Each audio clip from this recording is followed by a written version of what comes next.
Hello and welcome to the 31st episode of Downtime Podcast featuring Alyssa and Jeremy. Alyssa, how are you today? I'm doing fine. I got takoyaki and I got popcorn chicken from Quickly's, and I'm ready to get this podcast on the road and eat dinner at the same time, so you know. Is that really all you're eating for dinner? Just chicken and takoyaki?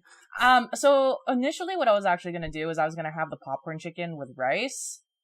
Okay. But then, they ran out. So I don't have rice that's cooked currently at my house. Meaning that, obviously if I cook rice, then that's another additional 30 minutes. And then, Yeah. And then my lazy ass was like, well, I'm gonna order rice with the popcorn chicken and make it a bowl. And they ran out of rice there too. And then I was like, you know what? Just give me takoyaki. Very nice. And this is my life right now. No regrets. Fine. No regrets. Okay. Yeah.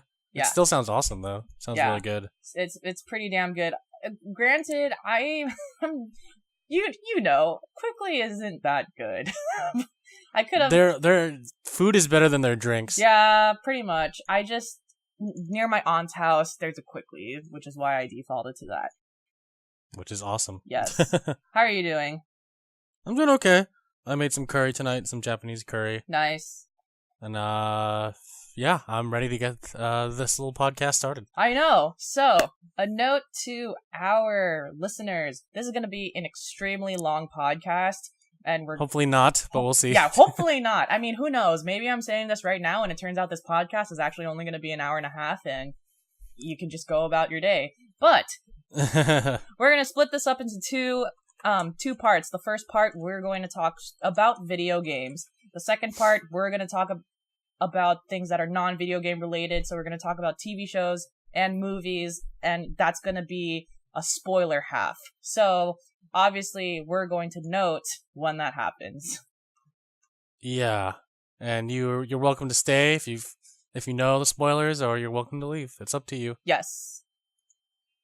All right. The Game Awards happened 3 days ago. Yeah, so I wanted to just talk about kind of the winners.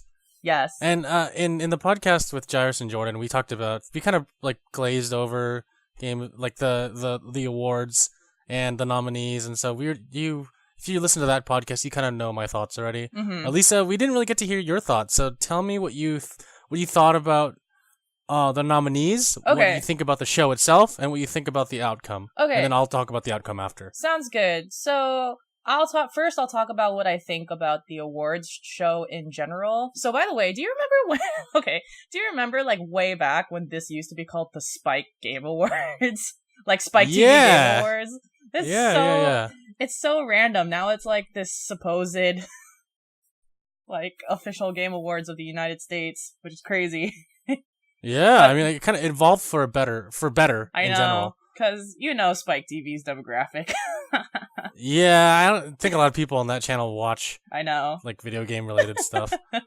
Seriously. So in general, obviously, all the listeners, you should know that awards shows do not denote the all and for all best thing ever. Clearly, because everything is always subjective and everything is always going to, people will have different opinions and people will always argue and fan bases will, turn against other fan bases, typical stuff. Oh my god. Well, yeah, sure. Sorry, you know what? I don't know. In my head right now, I'm thinking, when I said that comment, I was thinking about, One Direction versus Justin Bieber. So, that was... So that was what I was thinking in my head right at that moment. Gotcha. Yeah, but I don't know. I mean, fan bases with video games. I never really witnessed a fight before, but I don't doubt that it happens. Anyways, so what I'll say is what I think is great about these awards and award shows in general is that depending on the winners, if your winners are a much more diverse set of games, then it exposes the general public to games that they may not have ever played before.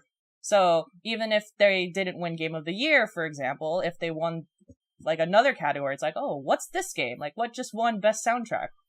What's Nier Automata? Mm-hmm. So And then it introduces people to rare games, or not rare. Rare is not the right word, but games that they wouldn't necessarily play. And, they'll just look it up, and it starts a cycle, and I think that's a good thing about the Game Awards, and just award shows in general. So, going on to the nominees, I generally did not really see an issue with the nominees, but from what... So, when I saw the list for the first time, I was actually really shocked and really happy that a lot of lesser-known games got nominated. And they're not lesser-known games, but when you compare them to franchises such as The Legend of Zelda or Super Mario, then they are considered a lesser game. Like, for example, Persona and Nier Automata. Those games are not at the same echelon in popularity as those games, because those franchises are like almost 30 years old. Granted, I will say that Persona is also a really, really old franchise. It's just that for a very long time, it had not been focused internationally. Yeah. But I appreciate all of the different nominees, and then even Cuphead got some nominees. Dude, oh my god. There's so much I need to talk about, because I actually played Cuphead for the first time too. Okay, anyway. And so you guys talked about it. And it's because I don't play multiplayer games. But the one thing that threw me off was how PlayerUnknown Battlegrounds got nominated for Game of the Year. Because I know, and see, everything is going to lead into something, which will lead into something, which is why this is going to be a long podcast. So, what bothers me about PUBG being nominated for Game of the Year is, from everything that I've heard, the game is not even done yet. It's not even it's not even a complete game. And that is my number one complaint. And that really, really irks me. And that's the issue with video games in the first place in this generation. So... Yeah, no, all award shows at the base of it are just popularity contests. They are. And, well, while that's what awards are, like, the fact that something is not finished and yet is nominated as something that's of the highest regard, like, I don't think that's right. Yes, exactly. And I think it's funny because the producer, whoever made PUBG, even made a comment like, "Oh no, this is not a game of the year." And that's funny. And then here we are. Yep. I was actually, if you needed a reason to not take award shows seriously, that would be it. If PUBG won. Jeez, yeah, I would be disappointed to say the least. Exactly. Now, that was the only thing that really struck me weird about the nominees. Everything else seems pretty normal, or like pretty okay. And the nominees that finally came out, I'm glad how diverse everything is. Like I said, like Nier Automata won, Persona 5 won, a lot of games that I like. I haven't played Nier Automata yet, but I do plan on playing that soon. But the typical games won, like, it's not really a surprise that The Legend of Zelda won Game of the Year. Although I do have a comment about that, but it's controversial. But I'll talk about that later. But two surprises. One, Cuphead, I think, won the most awards, which I think is awesome. And I think it's really cool that they won all of these different awards and got the recognition. Because I actually played it for the first time at my friend's house. And it's really cool. It's one of those games that I've described before that's, like, holistically, just everything feeds off of each other. And the art design and the music and what I like. So I can't really describe it because I only played it for like 20 minutes. But it's like the game is hard, but in an enjoyable way. It's actually like I think the difficulty is it's a lot more harder than other co-op games, but it's still fun and engaging. And I heard it's like I was told, like, it's the Dark Souls of platformers or something. Oh yeah. Oh, Dark Souls. It's really, really fun though. I really like the art. I really appreciate it a lot. Even though I didn't necessarily have an interest in playing it before, mostly because I don't play a lot of co-op games, but that one was really, really fun, so I really liked it. And nice. Yes. And then my next comment about the winners is I am surprised that Horizon Zero Dawn did not win an award of some sort. Yeah. And I'll talk about it more when I talk about that game, since I'm playing it right now. I mean, I can understand it not winning a lot of awards. I'm just surprised it didn't win at least one. So, yeah. What actually won, the best look, what's the equivalent of the best looking game? Or, what? I don't... do they have something like that? Because I would say, if there's one thing that Horizon Zero Dawn would win at, it's, being, graphically the best looking game. The closest thing is art direction. Oh. And Cuphead won that. But Horizon Zero Dawn was nominated. Oh, okay, got it. Okay. So yeah, it's called the description for best art direction is for outstanding creative and or technical achievement in artistic design and animation. Ah, okay, got it. So because there used to be a best graphics award, I think. Okay. From the old days of Spike TV, but as games started looking more and more beautiful, it was kind of hard. That's a good point. And there's so much variety too, because Cuphead won because of its style. Yes. And it's up against games like Destiny, Breath of the Wild, Persona 5, and Horizon Zero Dawn. And I think all of those are stylistically different. So it got hard to say, best graphics, because that's really subjective now. Yeah, it is really subjective. So I'll say that Horizon Zero Dawn, if we're looking at it from just the really basic realism style, that is the best game. That is the best looking game of 2017. But now, but knowing that Cuphead won, I completely understand why that won too. But it's like I said, Game Awards are very subjective. So it's all good in the hood. I guess. Yeah, I mean, they're probably going to create another game. We'll see. That doesn't take anything away from Horizon Zero Dawn. That being said, The Legend of Zelda won Game of the Year. And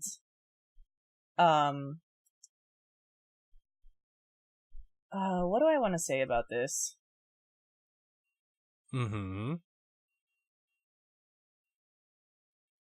I don't think I have anything to say about that. Never mind. I thought it was... Okay. Yeah, I had a comment about this game, but then I've lost it, because there's a clusterfuck of a lot of things I'm thinking about right now, so it's all good. I'll bring it up if I bring it up. Yeah, I'll bring it up if I remember. Yeah, no, what I want to say about Zelda winning Game of the Year is that I kind of expected it, and I have no gripe with it, because I think it is one of the most beautiful looking games, and also probably the best Zelda game. My favorite is still Wind Waker. Yeah. But Breath of the Wild is a close second because of just its open world capability. Yeah. And that's what I liked about Wind Waker, is that it felt like an open world. Yeah. Because you could sail the seas and go anywhere you want. With Zelda, it's the same concept, except there's no sea, and that there's a lot of freedom in Zelda that you could just go around and do basically whatever you want. Of course, too, the game's limitations, but if you want to kill a bunch of those what are they called again? Koboblin? I forgot. Things in Zelda, then you can kill them however you want. Yeah. Which is kind of cool. For sure. Yeah, this is what I have to say about Game of the Year, and I agree with you. So it felt very expected. Even though it was against Mario Odyssey and everyone was pitting blah blah blah blah blah, Mario Odyssey is tough competition. I don't know. I feel I deep down inside I was like, really, people? I don't know if Mario Odyssey is gonna win Game of the Year. And also a lot of it is it has a huge fan base, a huge franchise too, and this is a drastic departure from other Legend of Zelda games. I'll say that if Legend of Zelda stayed the same exact way in this one, everyone, would this really be that big of a deal? But because they changed it up so much and added a new, different mechanics, it made things new and fresh and unique for a lot of their fans. Yeah, no, I think it's, to your point, it's, on top of being a pretty game, it's also a very deep game, lore-wise, because the Legend of Zelda lore is awesome. Like, there's on top of the music and the design of the characters and the use of color and just the names of certain areas and even the characters themselves, like, I think this game was kind of like the icing on the cake for Nintendo this year, because it feels like a complete game. I see. To say the least. Yeah. Yeah. And that's why I really like it. I played it for the first time like several months ago. Yeah. It was in March or April that I played it, and I really, really liked it. It's not enough for me to buy a Switch yet, but it was pretty convincing. Yeah, for sure. So, there's one thing that I have to say about, kind of The Legend of Zelda and the way it was reviewed, and me coming from a bias of other games that I played, and The Legend of Zelda, almost all throughout the board of all of these review sites, and a lot of the Game Awards, a lot of the journalists there are from these review sites. They ranked this game a 10 out of 10 perfect. And what I want to know from you, well, you didn't play it yet, but this could be a discussion if since you've actually seen more of it, and from the viewers, what makes this 10 out of 10? Or is it all just or is it really all just a subjective thing? I think anything is subjective. Yeah, but why is a majority people? Yeah, is right. Is yeah, why did this game a majority of people say this is 100% a real the best game? Personally, I think it's because it's also an easily accessible game. Yeah. For someone who's never played Zelda before, this game isn't really a sequel to anything. Mm-hmm. It's its own thing. You can play this game not knowing anything about Zelda and still have a lot of fun playing this game. Yeah. Also, I think you have to like open world games or just RPGs in general, because this is definitely an RPG and an open world game that has a lot of depth to it. I keep using that word, but before, like I said before, it's just a very complicated, deep, and engaging game that I think it appeals to a lot of people. Yeah.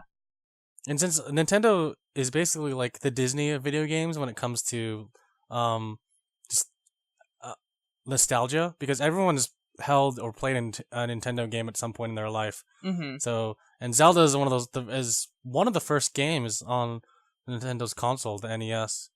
Yeah. Home console. I don't know if you want to count the Game Boy as a home console, but yeah, it was one of the first games in the NES, and so that there's always been a Zelda game on every Nintendo console. So it's this is that Zelda game, for so, and it's also on top of that, another question that I have is how's Nintendo gonna beat this? This is the best Zelda game ever. It's what everyone's saying. But how are they going to beat that? How are they going to make it even better? Yeah. So when the next Zelda game comes out. So we'll see. Yeah, we'll definitely see. Yeah, comment on one of our platforms if you want to tell us why you think Zelda deserves Game of the Year. Or not necessarily Game of the Year. I would like to know why you think it's 100% or a 10 out of 10. Yeah, tell Alyssa that. Yeah, please tell me that. And I'm not saying it as a knock to Breath of the Wild at all. I'm just curious because this is the only 10 out of 10 game of this year. So that's why I want to know. Yeah. Yep. Agreed. Yes. Do you have any other comments about the awards or any lasting impacts? There weren't any surprises for me. Yeah. They are what they are, and I'm okay with that. I'm just glad PUBG didn't really win Game of the Year. Oh yeah. PUBG did win something. I forgot. But I have to say that there's a really best funny multiplayer game. Oh God. That should be best game still in development. That's really popular. That should be the category for that. Yeah. I will say there is a weird category in the Game Awards. there's a category called best Chinese game at the very end. Wait, best Chinese game? Yeah. Why is that a category? Because then you can make an argument that you need a best Japanese game. What the heck? Exactly. In fact, they're yeah. You probably need two. Are they ethnically stereotyping? Yeah. So the description for best Chinese game is a fan voted award to recognize the most popular game in China as judged by the Game Awards viewers in China. What the heck? No, but so is it to judged by viewers specifically in China? So yeah, apparently you have to be from China in order to vote for this category. That is so interesting. Why? I think it's because China's a really big gaming market, and they want as much audience and attention to the Game Awards as possible. Wow. Well, okay. I have a comment. Aren't a lot of Chinese games mobile? It looks like it. Yeah, like... I don't know. Like, remember that one time where I had to upload something to Chinese YouTube, Youku, at work? And then, like, there were just ads. Like, ads on ads on ads of mobile games. Yeah. And then Ruby made that comment, like, oh, that game. Yeah. Yeah. Okay.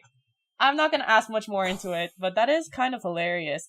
But really, though, if you're gonna have that, I think you need a best Japanese game, and you can even make an argument best European game too, because they're right. Yeah, so that's random. That's really random. Yeah, viewers and listeners, if you can explain why there's best Chinese game, let us know.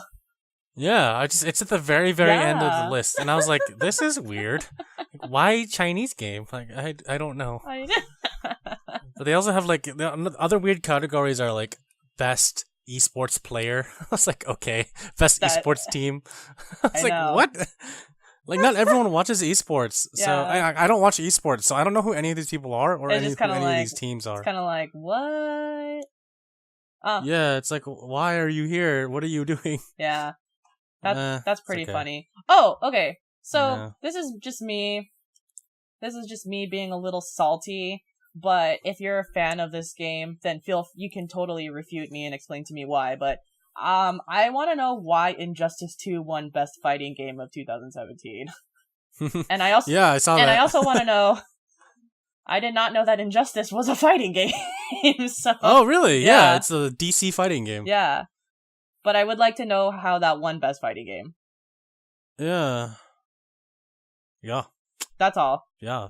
I have no comment. I just say yes. Yeah.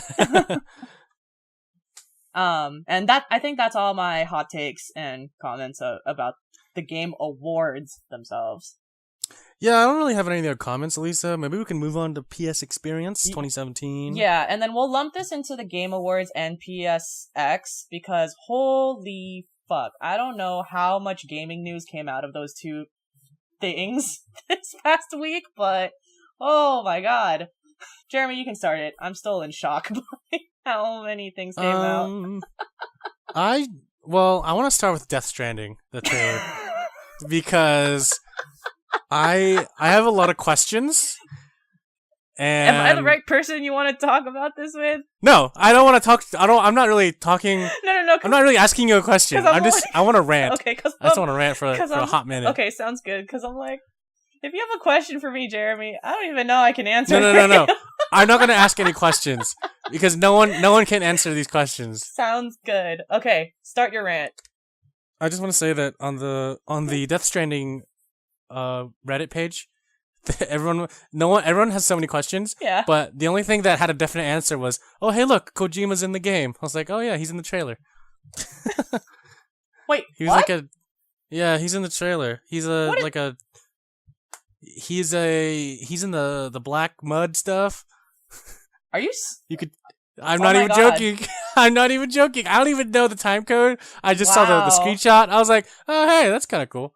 That is holy crap. Okay. So I don't really want to talk a lot about this because I think if you're listening, you should see it for yourself, and then you can comment on one of our platforms and talk to us about it, and we'll try our best to get back to you and voice our own opinions. But I just want to say that Hideo Kojima, I don't know what's going through your mind, and I don't know what you're thinking when you're making this stuff, but please, keep doing what you're doing. You're doing a good job. But what the fuck?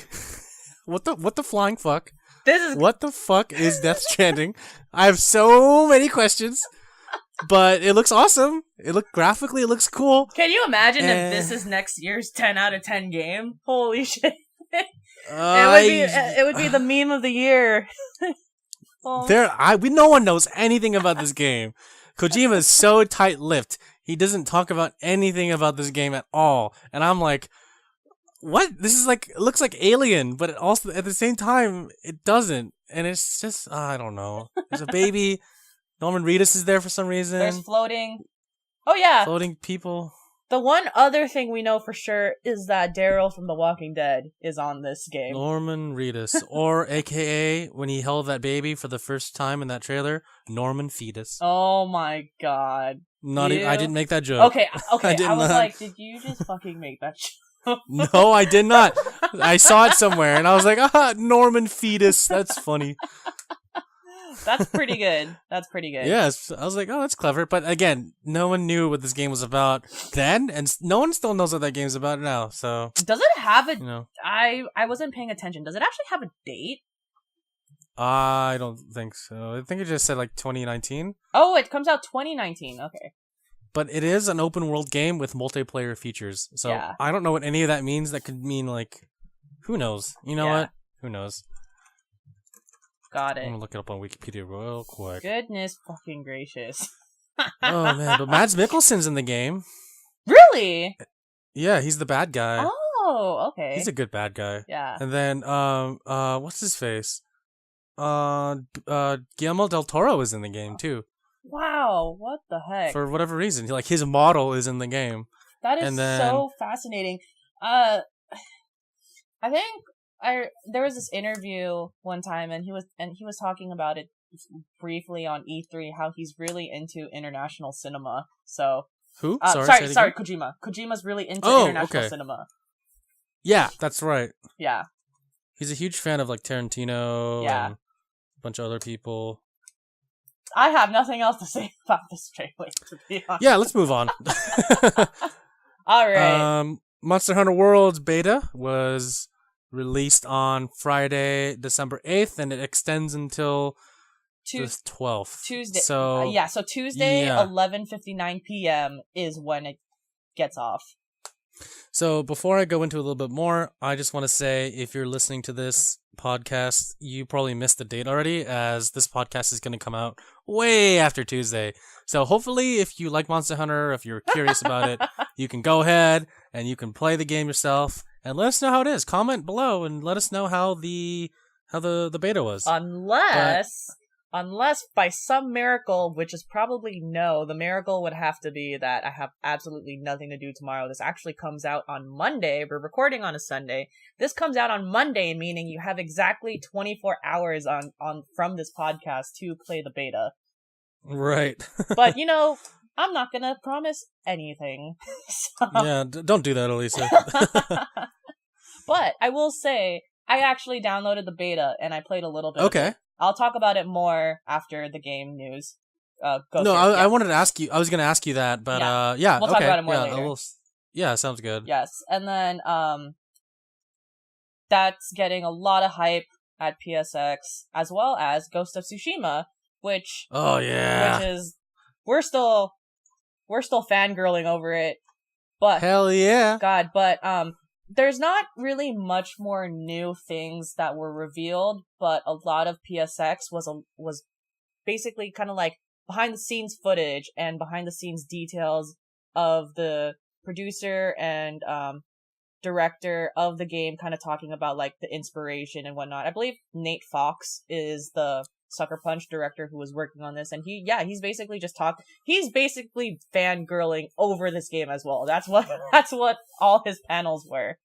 And oh yeah, how do you not? I mean, oh my god, right? I know. And really the only new detail is he talked about how there's going to be a lot of Japanese dialogue on this. Like, I didn't see. Is it a full Japanese game? Like, it is not, dialogue-wise? I don't believe so. Or I don't know. You know what? I don't think he went that far into it. So I do not know. I forgot. Was the trailer in Japanese? Or there's just no words in the trailer? Oh god, I don't remember anymore. I actually think it was in English. But don't take my word for it. I genuinely don't remember anymore. I'm taking your word for it. I'm already taking... Oh, God, Jeremy. Jeez. It's already there. But yeah, I'm super fucking hyped for that game. We're both hyped. Oh, God. Oh, it's gonna be so good. Anyways, like I said, I'm still making that claim. This game is gonna be hella good. And if it's not hella good, then I will commit Sudoku with Jeremy. So. Yep, we're gonna go across all the numbers. Yes, exactly. Alright. So the last news that I want to talk about is how Soul Calibur VI got dropped at the Game Awards and PSX, because I was like, what the fuck? There's a sixth one coming out, and I got super hyped for it because So I actually did not play the fifth one. I stopped at 4. 4 was the one that had Darth Vader and the Star Wars characters. Okay. So I didn't see the trailer. Does this one have characters from other? So okay. This one has. Do you actually know Soul Edge and Soul Calibur? Like, if I said names, would you kind of know things or nah? I'm gonna say no. Okay. I don't know anything about it. It's all good. Sorry. It's all good. So I'm gonna just go in detail for the viewers. So in this trailer, you have Cassandra, and Cassandra is like sort of this Greek Roman character who fights with a sword and shield. And you have Mitsurugi, and Mitsurugi is a samurai. And you have these two fighting against each other. And it's like, those two characters are so pivotal in the game that when you saw them at the beginning of the trailer, you knew, if you're a fan of Soul Calibur, you knew immediately it was a Soul Calibur trailer. And there was just so much hype to it. And to my understanding, like I said, I did not play the fifth one, but the fifth one replaced a lot of old characters that people liked. But I don't know enough to completely make that claim, but the fifth one that recently came out was not popular. And now that you have this one coming out and you have two mainstay characters who have been there from the beginning, everyone's just super hyped. Like me. That's all I have to say. The hype is real. This is one of the first and very few fighting games that actually use weapons. So. Yeah. And as a huge fan of Tekken, sometimes it's really fun hitting someone with a stick, you know? So I hope they bring back Killick. Because Killick is this character who has just this really, really long staff. Mm-hmm. And he's like a long range character where you his bamboo stick will just hit from really far away. And it's super awesome. I've heard his name before and I've seen him before. Yeah. I remember my friend as being really cheap when he was playing the game, and he was hopping on the stick and just hitting everyone. Yeah, it's really, really so. It's he's like a Eddie Gordo. It's really, really easy to fight with Killick, but his moves are beautiful though. It's how I feel about Eddie Gordo in Tekken. It's really easy to cheat with him, but he does capoeira, and capoeira is just a wonderful fighting style. So that's cool. Yes, that's cool. And those are. I'm glad you're excited. Yes, and those are all the game trailers and news that resonated with me this past weekend. Yeah. Okay. Cool. Yeah. I think I agree with you, except for Soul Calibur. Yeah. I didn't really see the trailer, and I'm not really a huge fighting game fan. Yeah, for sure. But I did see the Ghost of Tsushima thing. And I did see the Death Stranding thing. That was the first thing I saw was Death Stranding. I was like, oh, hey, Kojima's there. Oh, Lods. I don't even know. I don't even. That's it. Just don't say anything. Yeah. That's the best. I know. What you could do. So, really random. Since Monster Hunter World is a Capcom game, they announced that PSX there's gonna be like a DLC or downloadable where one of the quests, or like not one of the quests, but like your companion, or like partner in the game can be Mega Man. And I was like, what? And I saw a screenshot of it, and it's straight up this Monster Hunter World is pretty realistic looking, like realism type world, and you have like block Mega Man, like pixelated Mega Man in it. I'm like, what? I know, they're known for stuff like that, like crossing over Capcom characters into Monster Hunter. Yeah. And I'm like, okay. Yeah. Doesn't even look like they went full pixelated too. Like they didn't even try to like not even Smash 4 Yeah. Mega Man, right? Yeah. Just like pixelated like Mega Man. That's so weird.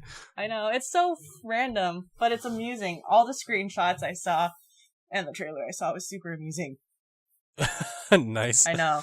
Oh, and then the last bit of news announced at PSX is apparently in the future they're going to allow you to change your username. Okay.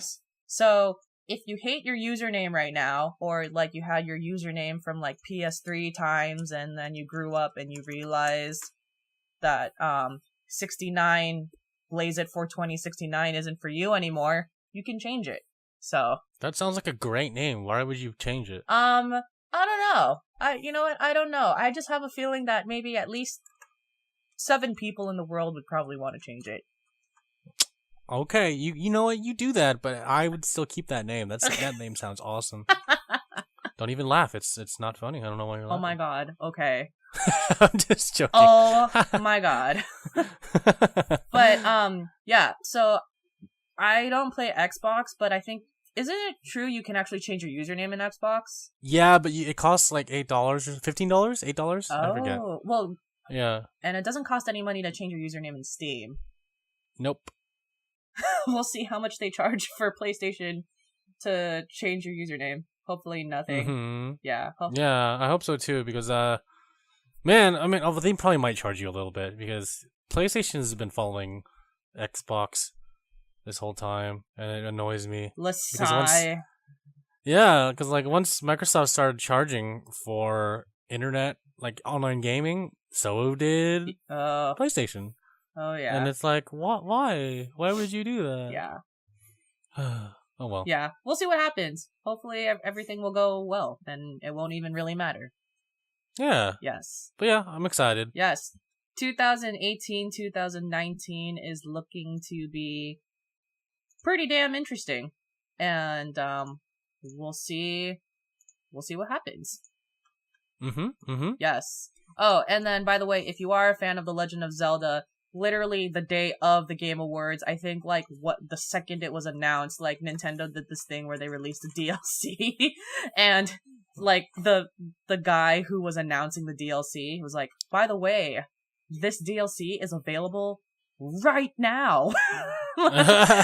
And I think what? Yeah, and it's like I can just imagine like the people at Nintendo were literally just waiting for him to say right now. and he did it. And then he did it. It's like, he did it. And then just pressed the button and it was available. I thought that was hilarious. Go bye. But that was hilarious. That was really funny when he did that. Yeah. But yeah, that's all I have. Apparently. Oh, go for it. I just want to say that Yakuza 6 was playable at PlayStation Experience. Damn. Is that a sad cry? You know, I think I told you this before. There was a time where PSX was in San Francisco. I actually went to the 2015 PSX. Yeah, what the heck? Why did they move it? Because they move all good conventions. Fucking what the heck? I swear to God. Yeah, I know. Like, we have a big enough convention center in San Francisco. San Francisco proper, Moscone's big enough. Yeah. No, that's like, where, by the way, that's where PSX was. It was at Moscone. Yeah, but why? I don't know why they don't have it there anymore. I don't know, but It's too far. I want my Yakuza. It's too far if I can't get in for free. So... Yeah, exactly. Exactly. Yeah. All right. Jeremy, what are you playing? What are all of the games that you're playing right now? Well, I'm playing Animal Crossing Pocket Camp. No, I'm actually not playing that. I did download it though. I thought you tried it. Yeah, last podcast I was talking to Kevin about it, and I tried it for a hot minute, but I didn't really like it. As I said before, just to kind of recap, I don't really think it's Animal Crossing. It's not like, to me, it's not really Animal Crossing. Animal Crossing is on a Nintendo console with like actual buttons instead of pressing on the screen. Like, it feels like a point and click adventure version of Animal Crossing. Yeah. And I could see the wide appeal because it's Animal Crossing on the go, but all Animal Crossing's on the go. It's very true. No, it's totally true. Because it used to be on the N64 and the GameCube, but then when they realized that they can have more people buy it and play it wherever on the DS, they put it on the DS, the original DS. Yeah. Like and then they put it on the 3DS, and that was super, super popular. Probably the most popular one was on the 3DS. And still no Switch announcement for the game, but it's it's on like phones, so I don't know. I don't know either. But to answer your question, went on a tangent there. To answer your question, I am playing what Things. I can't remember. Things. I'm playing well, I kind of stopped playing Titanfall 2 because I started playing Wolfenstein 2. I beat Wolfenstein the Old Blood, and I beat the first Wolfenstein game again. Yes, I know that. And so, yeah. So now I'm playing Wolfenstein 2. I don't know how far into the game I am, but I won't say where I am just to avoid spoilers, but I feel like I've been playing the game for quite a while now, which is kind of a good thing, because if I felt like I wasn't playing it for a long time, then it wasn't worth the money I paid for. Yeah. Although I did buy it on Black Friday, so I didn't buy it at full price. I shouldn't be complaining. Yeah. And I started Horizon Zero Dawn, and I'm into I'm probably like 2% into the game of Horizon Zero Dawn. Yeah. And I could see why Horizon Zero Dawn was nominated for so much stuff at the Game Awards, because first of all, it's a super pretty game. The graphics are just beautiful. It's amazing. The music is really, really good. The characters are really cool. The voice acting is like superb. Yeah. In the world, I have so many questions about the world, and I think that's what's awesome about it, is that there's so many things, like, where do the machines come from, and who was your original mother, and why are you outcasted? Oh, like, yeah. I there's so many questions that I want to keep playing the game and finding out more. Yeah. And plus, it feels like an overall like good narrative. Yeah. And once I beat all those games, I will start playing Rise of the Tomb Raider, and I'll talk about that once I start playing it, but probably not for another few months, since by the time I finish Horizon Zero Dawn and Wolfenstein, Yakuza 6 would have come out, and then I wouldn't be able to play Rise of the Tomb Raider at all. GG, man. We'll see. GG. Yeah. Struggle's real. So before I comment on Horizon Zero Dawn, how is Wolfenstein? Wolfenstein 2. Okay. Well, I will say it's a major upgrade from the first Wolfenstein game. Yes. Not the very, very first Wolfenstein, but the New Order. Wolfenstein, the New Order. Because the New Colossus, it's really, really well done narratively. Yeah. The storyline is really cool. The characters are still are really memorable. The missions are really cool. But my only gripe is that every mission kind of starts feeling repetitive after a while. Okay. It's like, find this guy, kill this guy, make sure you do this. There's a boss. Okay. And then you keep going on and doing it. Like, I understand that that's how a lot of like single player shooters are, but overall I'm enjoying it. Like, I think good. It's a really beautiful game as well. Like, it's using the id Tech 6 engine, I believe. And it's it looks amazing, and it runs at 60 frames per second on my PS4, which is great. Nice. The first game ran at 60 frames, and of course I was hoping this game would run at 60 frames, and got what I wanted. So that's cool. Very cool. I have seen a little bit of of the game, and the one thing I know for sure is that there's like this older female Führer character, and that's all I basically know about Wolfenstein 2. I don't know. I don't know any other details about her, but that's the character I see often when I watch stuff. I recommend you play the first game if you're gonna play Wolfenstein 2: The New Order. Not just you, Alyssa, but just anyone who's listening. Yeah. Like, make sure you play Wolfenstein: The New Colossus before you play Wolfenstein: The New Order before you play The New Colossus. Okay. I mean, you don't have to play it, but you will be confused about the story. They do give you a nice little recap in the beginning of The New Colossus. Yeah. But there's a moment that I won't spoil. Maybe a lot of people already know this.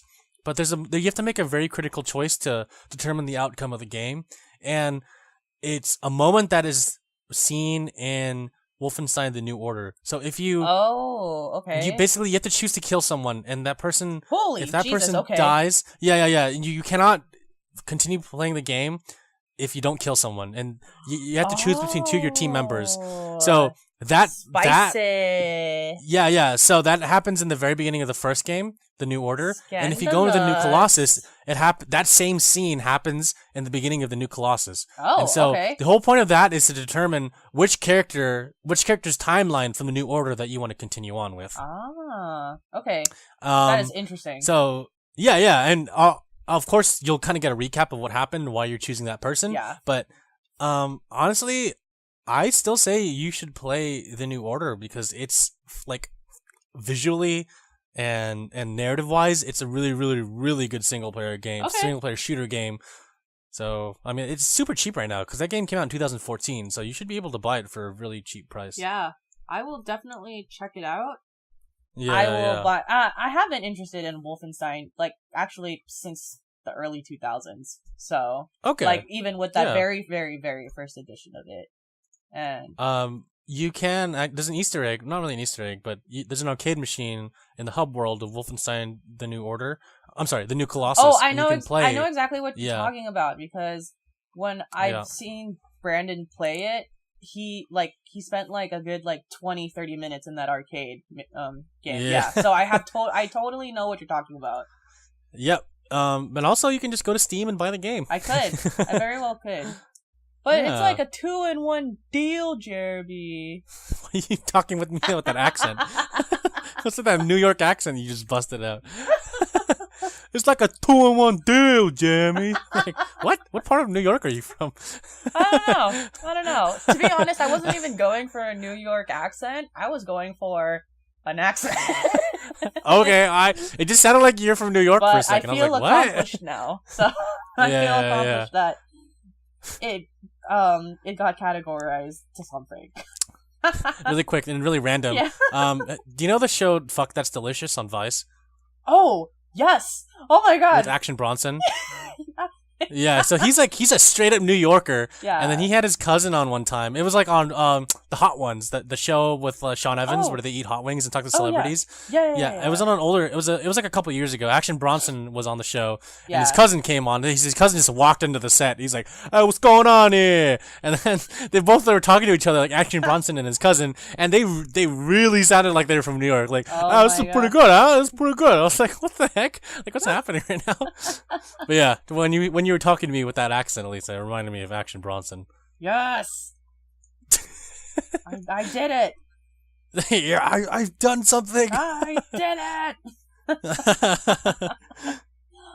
All right. So my comment about Horizon Zero Dawn, which by the way I started playing too, and I feel like we may be at the same percentage. So Horizon Zero Dawn, upon watching that intro, was the first game ever on PlayStation 4 or in life in general that I damn. that I played, and I actually said out loud, "Oh, this is why I should buy a 4K TV." So it looks very beautiful on my regular TV, like my regular HD TV, but it's like I understand now like the capabilities that this could have on a 4K or just like an even nicer TV, or like who knows, maybe there's going to be an 8K soon. Like it is a very, very beautiful, gorgeous game, and I actually recorded myself playing it and then I don't even know if I want to use that footage because literally the first 30 minutes is just me saying, "Oh, that's beautiful. Oh, that's beautiful." So, it's a very great looking game. Yeah. So, my opinion about the game is basically, to me, this looks like Skyrim and Braveheart mixed together. Wow, that is very specific. It is super specific. But look at those costumes, though, in Horizon Zero Dawn. It's super. It feels like Braveheart to me. The Mel Gibson movie, I mean. I know what you mean. It's kind of cool how they took the machine's skin or like plates and put it on their like fur. I was like, oh, that's kind of cool. Yeah, it's really. Oh man, I don't even know how to finish that sentence. Just say it's really and then just leave It's really. Yes. Perfect. Yeah. I like you said, I don't know where this plot is going simply because like there's a lot of things you can do with nature versus technology in that general umbrella. Like there's a lot of different directions you can go with that. And on top of that too, this game appears to have a lot of side quests. I think that's why this game reminds me of Skyrim, because one, Skyrim is another gorgeous game, and two, there's like a shit ton of side quests that feel like a real game. And so the first time I walked upon a side quest in Horizon Zero Dawn was like this injured guy in like the tall grass, and he's like, "My daughter is missing. Like, can you find my daughter in this one city that's like a little bit farther away from where you're supposed to go?" And I'm like, oh, fuck. This is one of those games where there's like main mission and side mission. So this is going to be very interesting. That being said, I was actually going to try to finish this game by the end of 2018. I don't think that's going to happen at all. By the end of 2018? By the end of next year? No, sorry, by the end of 2017. I was actually going to try and just like focus on this, but after playing it, I was like, oh fuck, no, I can't do this. So there is just too damn much to do, at least like from what appears to be in the first 2 hours. I might even spread out Horizon Zero Dawn like even further to like mid 2018. We'll see. This is there's something about open world games of this degree that I don't know, the more nature it feels, the more it's easier for me to space out the game. Yeah, no, I feel you. You know exactly what I mean. Yeah. Well, it's also a game that I don't want to jump into right now because I want to finish Wolfenstein 2 first. And I only jumped into it in the beginning because I wanted to talk to you about it for a little bit. Yeah. But right now I'm like, I kind of want to finish like a defined narrative that I'm almost done with, as opposed to jumping into this large open world experience that I have to collect stuff, I have to upgrade stuff, and it's like it's a grind, but it's an enjoyable grind. It's just a time consuming grind. Yeah, totally. And I personally don't like to play 3 games at once. And I'm kind of doing that right now, so I'm trying to like just focus on one game. Yeah, my gaming life is fucked up right now.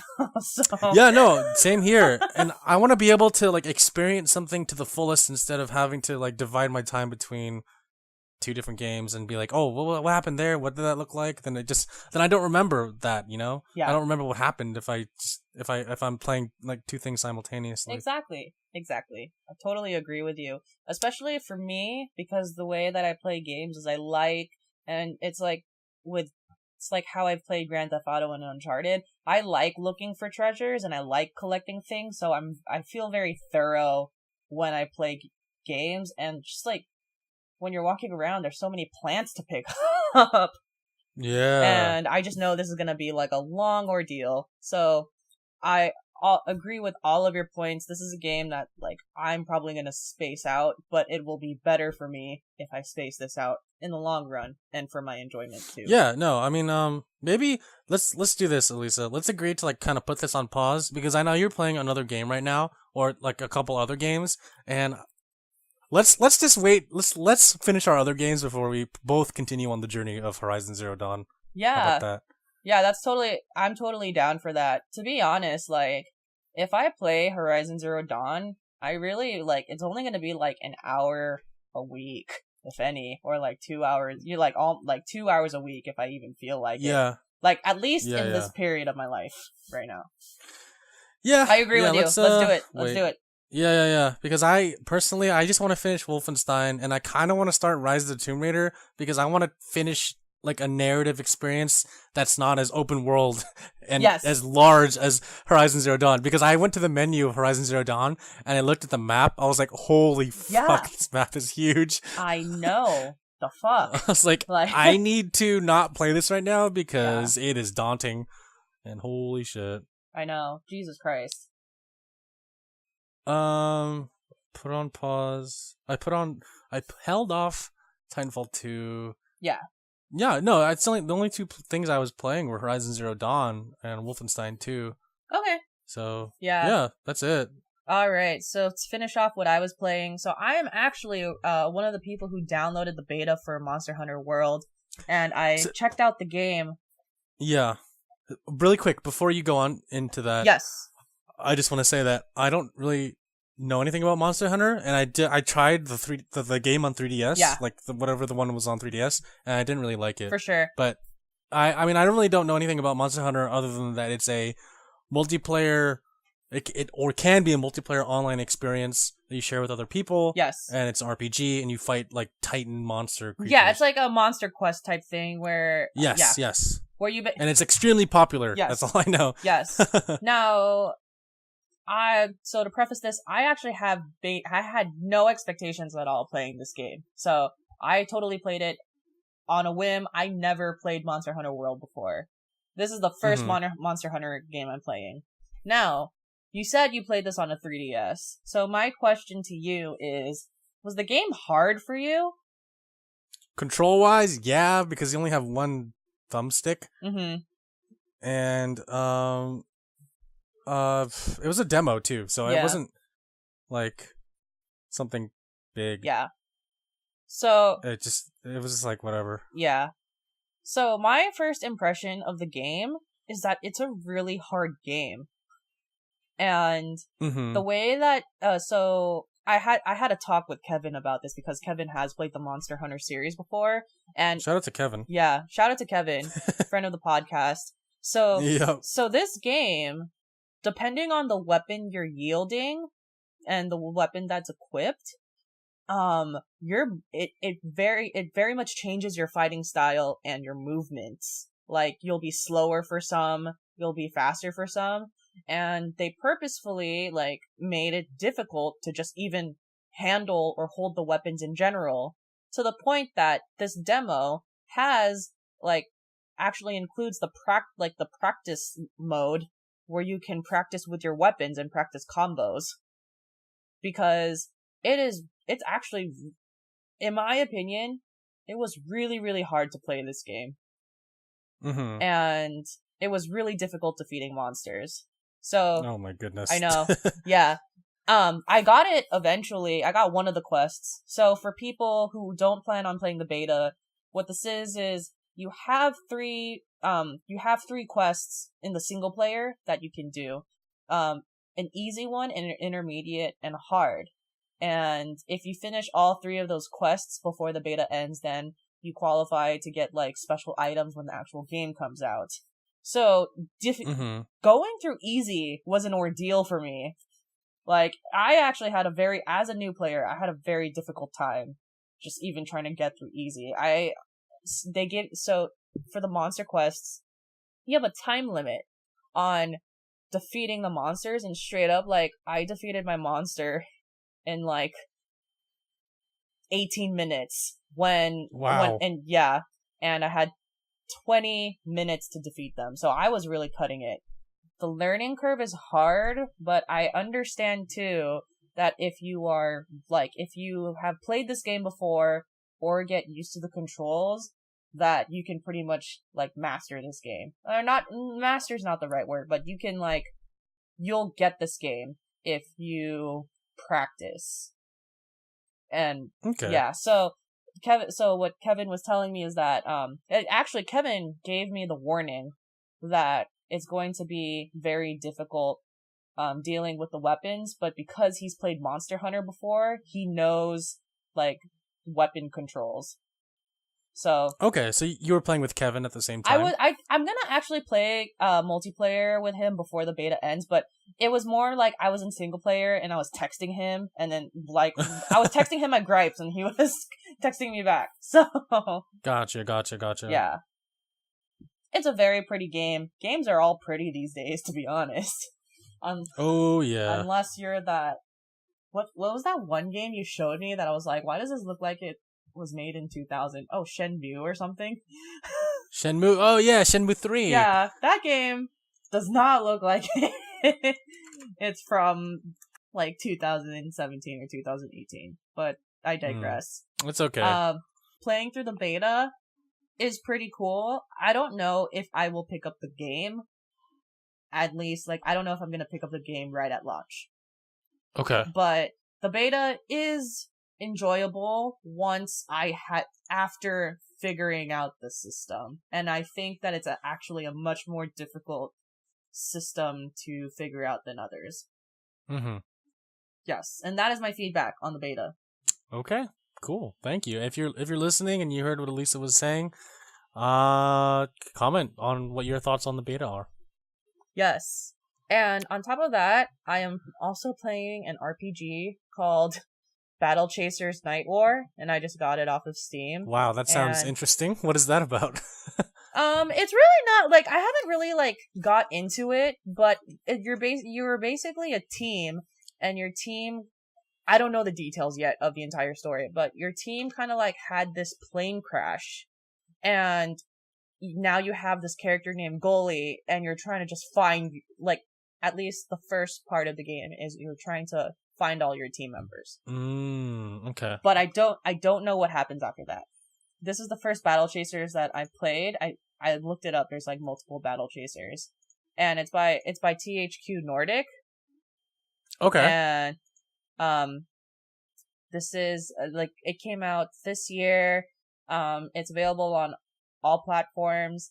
It's very much like, so it's not made by a Japanese studio, but it feels like a JRPG, especially in the narration and the way that they do dialogue. Feels very JRPG. Okay. It's like, in fact, I would actually say that this game combines a lot of elements of JRPG styles. Sorry. This game combines a lot of elements of RPG styles. So I think that's very unique. Not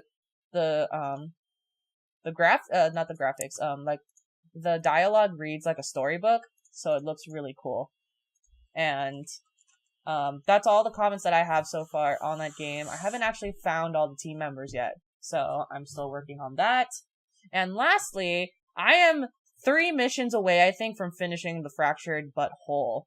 And it just, like, now, okay, this is one of those games where it did not engage me as much at the beginning, but once you finally interact with all of the characters of South Park, that's when the game gets really fun. Because ever since I was in this latter half of the game, I really, really enjoyed the game a lot. And the jokes, I feel like a lot of the first half was set up, and the setup jokes were not necessarily funny in my opinion. But now that you have everyone, I really like it now. Okay. Yeah. Especially since you've seen the show, and yeah. These are familiar characters that you're playing with. That's kind of cool. Yeah, because a lot of South Park is the entire ensemble, so that's what makes it. So that's what makes it really fun. Yeah. And I'm gonna call it lore. In South Park lore, there was this 3-parter episode where the characters were superheroes, and you basically have that, like, those groups split between Cartman's group and Kenny's group. And those are basically the two superhero clans of this game. And basically it's like, I want to say that Cartman is Marvel and Kenny's DC. Mm-hmm. I think that's accurate. And I basically, after passing through, and you initially start off with Cartman's group, and then you go to Kenny's group. And I like, in terms of battle, I like Kenny's group more. I think they're more powerful, or I like their characters a lot more than Cartman's group. Like, Kenny's, like, Stan is part of that group, and Stan is, like, battle-wise, my favorite character of the game, for sure. He's, like, the strongest, and he has, like, these really unique moves that cover a lot of ground, and his individual moves, like, are pretty much instant kills. Mm-hmm. Yes. And I also have Butters, too. But yeah, this game is, like, this really is a reflection of the show now, and it is a lot more fun when you have everyone. So. Yeah. Okay, cool. Yeah. And I'm three missions away from, I'm pretty sure I'm 3 missions away from finishing it. So, really random. I need to figure this out before I finish the game. One of the Easter eggs that you collect in this game is, Yowie. Oh my god, okay, what about Yowie? Okay. Okay, so... I know of it. I don't look it up. I just know what it is. I was about to say, is this one of those things again where I ask you something and I'm like, how do you know this? No, let's put it this way. If you go to Kinokuniya bookstore in Japantown in San Francisco, at the very, very back of the bookstore, there's a section that just says Yowie. And it's like this giant... I'm not joking. Really? We were near there when we went to go eat crab barbecue. I didn't know there was an actual Yowie section. Yo, it's huge in the Kinokuniya bookstore. Yeah, in the very back. Holy crap. I'm shocked right now. Yeah. Dang. Yeah. Okay. It's big. That is pretty... Wow. I would have never guessed. I should have expected that, but wow. That's all I have to say. Okay. Wow. That's acceptable. That's an acceptable answer. The end. So there's this episode of South Park where, so Craig, and I'll describe them for people who, like, kind of know what they look like but don't know the names. Craig is a guy who wears all blue, and Tweak is a character who kind of looks like Butters. He has blonde hair, but his hair is, like, super crazy, and his eyes are always twitching. Yeah. Yeah. So there was an episode, actually, of South Park that I did not see that episode, but apparently the two of them were in love, or like, I don't know. I really don't know the context of that episode, but basically they were part of a Yowie. Oh, wow. And so part of the collecting is I think there's, like, different Yowie posters of Tweak and Craig that you have to pick up throughout South Park, Colorado. Mm-hmm. So I'm trying to finish that before I go into these final missions. Okay. That sounds really fun. Yeah. So it's like, and they're all different drawings of Craig and Tweak Yowie. And you're just like, how did they, I'm not even gonna ask. Yeah. Just how? How? Why? What? Yeah. I don't even know. The end. Yay. Yeah. We made it. We did it. Yes. Okay. I gotta look up the question, so hold on like a hot second. Feel free to ask me anything random. Well, I want to talk about movies real quick. Yes. So, did you watch... I want to talk about 3 trailers. Oh, you want to talk about trailers? Yeah, just really quick. Okay. Yeah. Batman Ninja. Did you see the Batman Ninja trailer? Oh, I did not see the Batman Ninja. Wait. Sorry. Batman. Okay. Oh, never mind. I did not. Cool. I don't know what Batman Ninja is. Sorry, when you said Batman Ninja, I went to Lego. I was thinking of Lego Ninja Go. Sorry. Oh no. Yeah. So Batman Ninja, you don't have to watch it right now. I'll just tell you like a preface of what it is. It's a Japanese movie. Yeah, okay. yeah. Okay. It's by what's his name? The guy who did the thing with it. Oh man. Hold on, I gotta look it up real quick. It's a it's a movie by Takashi Okazaki, who created Afro Samurai, and no way. yeah, so it's distributed by Warner Brothers, and it's like drawn in the style of like traditional anime, but it features characters from the Batman universe. Oh, that's interesting. And it's set in feudal Japan. And all the characters are Japanified. So they have the Joker and Harley Quinn, Penguin, Poison Ivy, Red Robin, even Alfred and Catwoman. They're all like Japanese styled versions. And it looks really, really cool. Like, I'm really excited about it. There's been some backlash from some fans who are like, this isn't Batman or this isn't anime. But I'm like, you know what? Shut up. It looks cool. That's it. Are you serious? What's up? This is like epitome of Japanese anime. I know, right? I'm like, what the heck? This is like exactly what you need. It looks so cool. I can't wait till this comes out. It looks so awesome. Yeah, I'll definitely check it out. Oh yeah. Okay, what are your other 2 trailers? I also wanted to talk about the Jurassic World 2 trailer, Jurassic World Fallen Kingdom. Yeah. Did you happen to see that? I actually did watch that. Yeah, I mean, so the guy they hired to direct this movie is a horror director. So I know the direction they're going for. It's just that there's 2 things. The first thing is that this trailer shows what it looks like the first 30 minutes of the movie, and the part with Jeff Goldblum is only that scene. Like, he only has a cameo in the movie, which really makes me sad because I really like Jeff Goldblum as an actor and also as his character Ian Malcolm in the previous Jurassic Park movies. So I really wanted him to have more of a role in this movie, but yeah, I get that he's only a cameo because they want you to focus on the other characters in the movie. The other thing is they only show the action parts, not really a lot of the horror. So we'll see what happens later when there's like some more surprising jump scares. What looks like there'll be dinosaur jump scares in the movie. So when you said this was directed by a horror director, I looked him up. So it says J.A. Bayona? Yeah, Juan Antonio Bayona. Oh, he does Spanish horror. Yeah.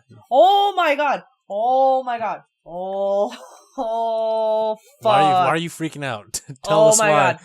Okay, if this is what I think it is, this guy is a really good director. Oh, what Lord. movie do you like that he made?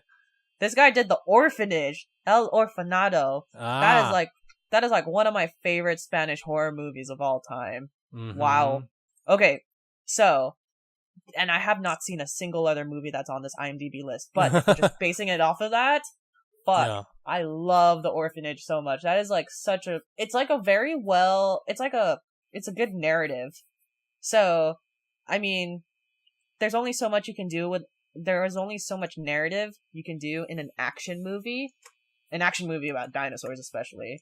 But I have a good feeling about this, is all I'll say. Yeah. I mean, like, they really wanted to go in a different direction for the tone of the film. It still looks it's the sequel, not like it is a sequel to another sequel, but they definitely wanted to make it more like less action and more horror, which I think is a really good direction for the franchise. So we'll see. I mean, I still have a lot of questions about stuff in the movie, but I'll get those answered once the movie comes out. And the third trailer I want to talk about was Ready Player One that came out today. Oh, did you see it? I did see it. That trailer's littered with references to everything. Like, they had Battletoads, and they had Tracer from Overwatch, and they had more of the DeLorean. I was like, what the heck? The licensing must have been so crazy for this movie. I know. So, I will say, from actually being a person who read the book, that the DeLorean is all over the book. Like, you read... okay. So I've actually read the book, and that is for sure that is actually a reference that's in there. But everything else, I was like, what the fuck? This is crazy. Like, there's one thing I enjoy, and it's comparing books and movies, if I've actually read the book before. Yeah. So I'm hyped to see what this is all about. Yeah. And I'm also one of those people that I don't believe that everything needs to be exactly like the book if it's good, because everyone at this point should know that movies and books are just two different entities and two different types of entertainment. Yeah, Yeah, that's all I have to say. No, Ernest Cline, he had a hand in helping write the movie, is from what I read before. And so he even stated that he knew that the movie was going to be different from the book, and he's okay with that. So he had to make some like cinematic and creative differences for the movie version, which I agree with. I think that's great. Yeah, because I agree too. He's the person that wrote the book, so obviously you would want that guy to help you write the movie. And he's very proud of what they wrote for the movie. So I'm really happy to hear that he helped them out. Yeah. I'm really, really excited for that. Oh man, I wonder if they're gonna make a movie then for his second book, Armada. We'll see. I mean, hopefully this movie will do well. I mean, honestly, the whole reason why there's a bunch of these like licensed characters in the movie is to have a wider appeal. Yeah. Because not everyone everyone will think at its core this movie's about playing video games, which it is, but at the end of the day, like they want to see someone that they're familiar with. So I think that's kind of cool. Yes. So the interesting thing is, obviously the core is video games, but what it also is it's a world that revolves around this video game universe. So you go to school in this video game, you work in this video game. Everything is encompassed in this system. Yeah. So that's what this game is about. That's what the movie and the book is about. Right, right. So it will bring a lot of interesting topics. The one thing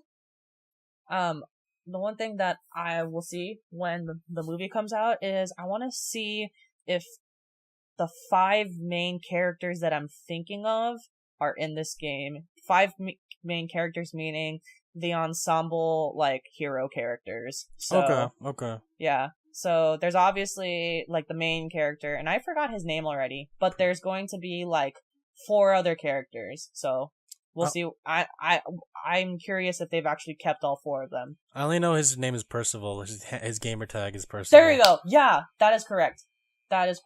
Okay. Yes. Okay, yeah. So, I mean, I'm excited for the movie. I think you are as well, what it sounds like, because you read the book. Oh, yes. This is going to be awesome. I hope. So Do I want to make an outright claim about this? No, don't do it. Okay. Who's the actual director of this? Steven Spielberg. Oh, okay. Got it. I thought he produced it. I didn't know he actually. That's how they could get all the licenses. If you say you're making a movie with Steven Spielberg, obviously everyone's like, "Oh yeah, we'll let you license our character for the movie." Okay. Yeah, he's basically the reason why they could make the movie. So. Oh, jeez. Speaking about, really quick, I think this is the last thing I want to talk about movies. Speaking about movies and books, I read The Disaster Artist and I watched the movie last Thursday, and I thought it was a really good movie. I liked it a lot. There were a lot of cinematic, there were a lot of things in the movie that were different from the book, but I'm okay with that because it was just to further the plot. Did you listen to the entire podcast that you sent to me? The audiobook? Yeah, the audiobook? Yeah, I did. That was like my second time. That's what you meant by the book. Yeah. Oh, sorry. Yeah, that was like my second time listening to it. And I read it 2 days before the movie because I wanted to just refresh on the whole story. So if you aren't familiar with The Disaster Artist, the movie, it's a movie about the making of this really bad movie called The Room, directed by this guy named Tommy Wiseau. And he's a mysterious man that no one knows where he came from and where he's from, like where he got his money from to finance the movie. And the book, The Disaster Artist, is a book detailing the events leading up to the making of the movie and the friendship between the actors Greg Sestero and the director Tommy Wiseau. And the book is written by Greg Sestero and I guess another guy named Tom Bissell. And the movie, The Disaster Artist, is based on the book itself. So for sure, there are a lot of scenes in the movie The Disaster Artist that if you've seen The Room, then you're like, oh hey, that's kind of funny that they casted that person as that person. And there's a lot of celebrity cameos that you might miss if you aren't looking hard enough. But dude, yeah, I don't know what it is. Is this an Apatow film? He's in the movie. I don't think it's directed. It's not directed by him. I think it's produced by him. Okay. So maybe Seth Rogen. Maybe I don't know. But like, what was it? This Is the End. Holy crap! Right. Do you know how many cameos were in that movie? Oh yeah. I don't know how the hell Seth Rogen and James Franco do it. Yeah. They suddenly just get all of these random ass cameos in their films. I think they were just like, hey, we want to make this. Yeah. So the movie's directed by James Franco, by the way. Oh, okay, for sure. Mm-hmm. So speaking of awards, a lot of people are kind of nodding this as potentially like James Franco's first Oscar award, but yeah, I don't know. We'll see what happens. I actually do want to see this, but I just think it would be more hilarious for me if I've actually seen The Room before. So I'm waiting out to see The Room in all its wonderful, terrible glory, and then I will watch The Disaster Artist. But whenever I think of that movie, because the first time I ever saw the Disaster Artist trailer it's the one where it's like the "Oh hi Chris" or like hi, scene Mark. where like "Oh hi Mark." oh yeah, there you go. Like he walks out to like the rooftop and yeah. he can't. That's like the only scene that I'm like generally aware of. Which is kind of funny because the movie The Room is set in San Francisco because that's where that's where Tommy like lived in the beginning. Yeah. Before in his later life. And so they green screened that whole rooftop scene, but the entire movie was shot in LA despite the entire movie being set in San Francisco, which is like, okay. Oh wow. So crazy. So overall I liked it. You don't have to see The Room to watch The Disaster Artist, but I highly recommend watching it because it's just a really good comedy. I just think it'll be much I think it would just be hilarious and provide more context. So yeah, no, I'm still down to watch it. We did talk about watching The Room together, so yeah, just gotta gather peeps and watch it. Yeah, that one time we got breakfast. Oh, because Donnie wants to see it too, and Jairus didn't see it yet either. Yeah, we should, and you haven't seen it either, Lisa. So we gotta watch it. We gotta drink a little bit while we're watching it, and sounds like a plan. Yeah, and then we'll get back to you guys, whoever's listening, about our thoughts on The Room. Sounds good. All right. Yeah. So, we are going on to questions and comments. So the first comment comes from Hooded Dude again, and Hooded Dude is actually making. So this comment actually comes on episode 29. So it's the episode that you recorded the video for. Yeah. Hey, what's up, Hooded Dude? Long time no see. Yes, and his comment is my problem. This comment, by the way, is in reference to the Game Awards. So this was before the awards came out. So he's talking about the nominees, and he's saying, my problem would be more with Horizon Zero Dawn than with PUBG. I platinumed the game, and still don't think there's anything special about Horizon Zero Dawn. But yeah, I don't really care. I don't really care in reference to about the awards. Okay. In general. Yeah. So that's like a new perspective, because I actually don't know that many people who've played Horizon Zero Dawn around me. Same. Because, 2017 was just way too oversaturated. So, yeah. Yeah. We'll definitely see what happens, because we will play it. We're not going to play it immediately, though. So our opinion about Horizon Zero Dawn is probably going to come later in 2018. Yep. So, but I do agree with his comment that awards shows are like, I don't really care about it. I don't really care about award shows that much. Yeah. So that is his comment.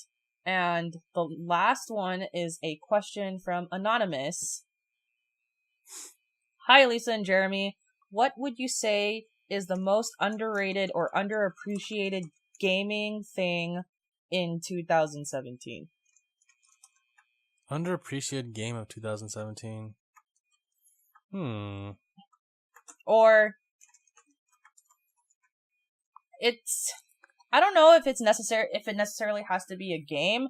It says underappreciated gaming thing. So gaming thing. So I could say like a t-shirt. I'm just kidding. So I think it's like anything that encompasses the gaming industry, but I don't necessarily think it has to do with a game itself. But that is kind of oh geez. I don't oh god.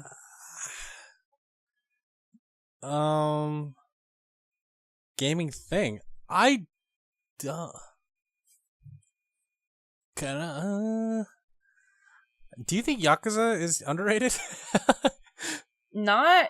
I don't think anymore. it is. Yeah, like, yeah. This was the year it kind of blew up internationally. Yeah. So. Okay, when I hear the term underrated or underappreciated, it's something that, the way I define it is it's something that wasn't recognized, but is good. So, but I feel like, see, what I don't know is everything that I've played this year, I wouldn't say is underrated. See, everything that we talked about too, like Nier Automata, is pretty good. It's not underrated because everyone knows that it's a good game and it's already been recognized by the Game Awards. So that means that people voted on Nier Automata being there. So yeah, that's not underrated at all. Dude, oh man, Anonymous, this is a hard question because we started this podcast this year and we've been covering games all year. It's just, we would have to like pull from Steam or something. Oh man. I actually don't know. Yeah. I want to give an answer though, or like I want to give some sort of answer because I'm like, I think I might have something. Okay, go first because I need to think about it. You know, everyone gives ukulele shit, and I also give ukulele shit because I don't think it lives up to what Banjo-Kazooie is supposed to be. And I do think that it's a spiritual successor to Banjo-Kazooie because it's one of those rare platformers that has two characters in it. Mm-hmm. I think it's underrated because it had a lot of potential to be what it could have been, but if you just see it as Banjo 3, then you're not going to enjoy the game, obviously. And I'm kind of blinded by that because I love Banjo-Kazooie and I really, really want to play a sequel to that game franchise.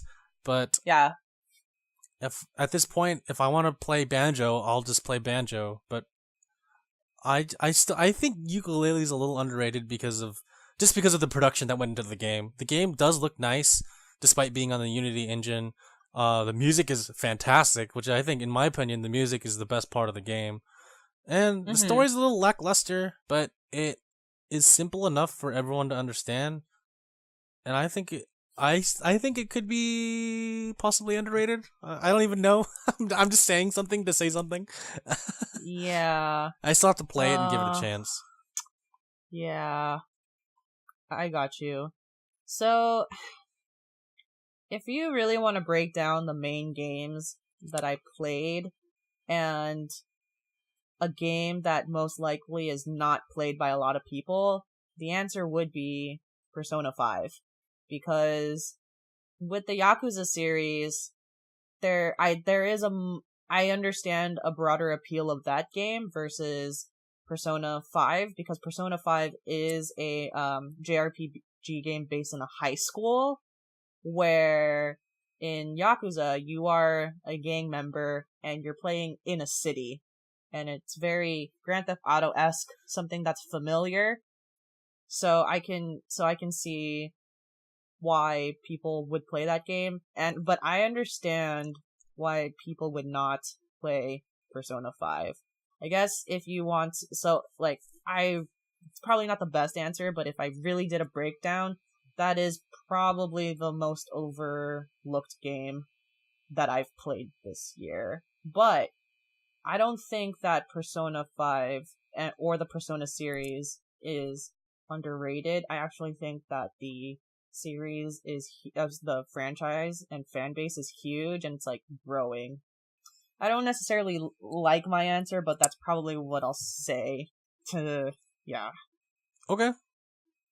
Anonymous, I hope that we answer your question. I mean, our answers aren't definite.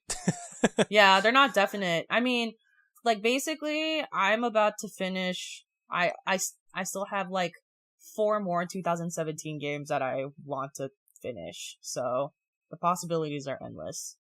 Yeah. Eventually. Maybe I'll give an update on that answer. Yeah, I think that's it. Yeah. All right, and that is all we have for questions. Holy crap. Okay. We did it. We did it. We did it. All right, everyone. So this is the end of the video game portion of the podcast, and congratulations for reaching this far. It is a huge accomplishment. You should all pat yourselves on the back. Like right now. Do it. Like at this moment. Do it. Yes. Now, what we're going, so if that's all, then you can go ahead and end the podcast. If you want to continue listening, Jeremy and I are going to talk spoilers for Pixar's latest movie, Coco, and Netflix's Stranger Things Season 2. Is there am I missing something? Is there another thing we need to talk about? That's okay. it. Okay. So, if you want to listen to Coco and Stranger Things, continue listening. And if not, the Spoilercast is about to start. So right? You've been warned. You have been warned. Right? Now. Alright, which one do you want to start with? Let's talk about Coco, because that's fresher in my mind, and I think fresher in yours too. Wow. I just have to say, it's probably not my favorite Disney Pixar film to date. My favorite is actually Up, like ever. Oh, okay. That's my favorite Pixar film. Yeah. But damn, dude, Coco was really good, and it got me tearing up. So I basically started. Okay, so first I'll say, after letting this settle, I'm gonna wait a few months. But I think Coco is actually my favorite Pixar movie now. Oh. After watching it. Yes. Nice. Yes. And I'll talk more about it later. Fuck. That movie, I'm pretty sure after the 45-minute mark, I was just crying the rest of the time. So I started crying, like, consistently. Really? So after the part where, oh god, the names. Hector. There's Hector, and then is Hector the kid, or is Hector... What? Miguel's the kid. Miguel's the kid. Oh, there you go. Hector's his grandfather. Yeah. Okay. So, the scene where Hector was in the slums of the underworld, he's singing to the guy in the hammock because he's about to pass on. That was the first time I started crying, and that was basically when it just it went downhill for me from there. It was over. It was done. You're like, I love this movie so much. I fucking love this movie. Oh, yeah. Were you messy crying, or were you tearing up? Oh, so I was definitely tearing up, and there was crying, but I was a silent crier. But there was there was a collective ugly crying of everyone in the theater. Oh. But I did not judge anyone because I was also crying with them. So yeah. Yeah. I actually at that moment I picked up on the twist, because when Hector started playing the guitar and he was singing, I was like, whoa, wait a minute. Yeah. It's just, it's because I analyze movies and TV shows and storylines so much. It's like, how would this guy not be relevant to the storyline? The fact that he knows how to sing and play the guitar, and he's with Miguel on this adventure. Yep, this guy is the real great grandfather. I picked up on that one. Oh yeah, no. In the beginning of the movie, when they showed Ernesto, and I was like, oh hey, it's kind of cool that he's the grandfather of him. And I was like, yeah, there has to be something more than this, because it seemed too simple. And then, it wasn't until the whole poison thing when I was like, oh shit, yeah, Hector's probably his real grandfather. Yeah. I didn't pick it up as soon as you did, but I was like, oh shit, there's a really good twist in this movie that's about to happen. Yeah, it was actually a really, really good twist. I picked up on it, but it wasn't like a, oh, that's the twist. It was like a, oh fuck, that's the twist type response. While you're crying, oh fuck, this twist. Basically, that's basically where I was at. Nice. initially, though, like what you said, I thought the twist was going to be that Ernesto didn't like straight up just didn't care about the family anymore, and that when Miguel met his hero for the first time, his hero didn't care. I thought that was what was. I thought that was what we were leading up to. Same. Turns out it was. Yeah, it turns out it was way better than that. Yeah, it was a lot darker and way better. Yeah. I was like, damn, this is dark, but fuck, it's awesome. It's so good. I like when Pixar touches on a lot darker themes, but makes it in such a way that's accessible to any age. I feel like this movie, like for example, like I'm a 25-year-old, almost turning 26 in 2 months. Actually, shit, in exactly 2 months, I'm turning 26, and I was fucking bawling, but and that's me as an adult. Mm-hmm. So it's like this movie can resonate. I feel like this movie can resonate with as for whatever age that you're watching it, to be honest. Yeah, I agree. Especially, and like I said, with the tackling like darker themes, and Up what you're saying, Up actually covers that too. But I mean, it's really difficult talking about death in general. Yeah, but that's why I like Up so much, is because I think it did a pretty decent job at talking about dealing with death and like dealing with like not being with someone anymore, and that's why I really, really like Up. Yeah. So what I really liked about this movie and the way it covers death is the way that it covers death and kind of like the family afterwards, because it's something that I resonate with, because I feel like a lot of Mexican a lot of like themes in Mexican culture could be like translatable or very similar to what happens in Filipino culture. So like, for example, like my grandpa, we do something on his birthday like every single year, as if he's still part of the family. So there are a lot of themes that were very, very relatable to me, and I just thought that like what really touched me was the relationship between the great grandmother and Miguel, and then eventually what you find out with Hector is that that's his daughter. Yeah, that was crazy.